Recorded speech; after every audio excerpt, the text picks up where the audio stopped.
The wall sconce is up. I finished rewiring it, and boy, was that a struggle. I actually never got the wire all the way through the way I wanted, but I did get enough through that I could hardwire it into the wall.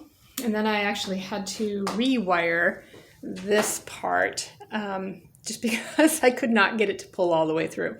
So I actually ended up cutting the wire and then wrestling with it to get it back inside of this cover, because the part I have to wire is inside of there. And then I have no way of tightening it down. So I had to make sure that the wire was actually short enough so that it wouldn't wobble and hang so far down once the light bulb was in. One of the nice things about this is that because this is brass, it is flexible to an extent. It's fairly easy. Well, maybe I shouldn't say fairly easy. It is movable. It does bend a little bit as long as I do it gently and slowly. I kind of straightened it out a little bit while I was trying to pull wire through. And then as I've been looking at it and observing it hanging here, I decided that it needs maybe to be bent a little bit more to give it just a little closer to the wall and maybe give it a little more height. So this area here, both of these curves, I can kind of bend back towards the wall a little bit, and that will give it just a little more height. And I think that's kind of what it needs.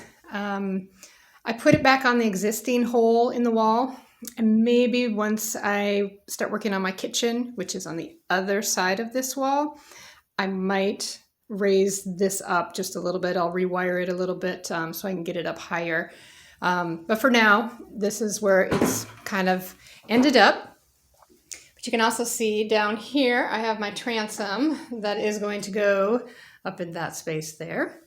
And I sprayed it with a mirror type paint. You can see it's kind of reflecting everything that's in the room. Kind of see me standing right there.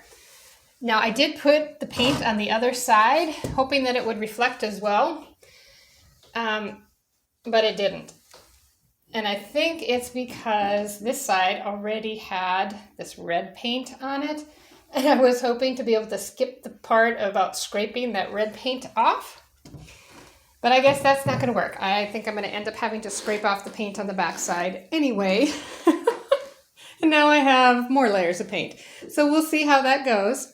But that will add just kind of a nice reflection up in that space while still offering some privacy for my library / guest bedroom.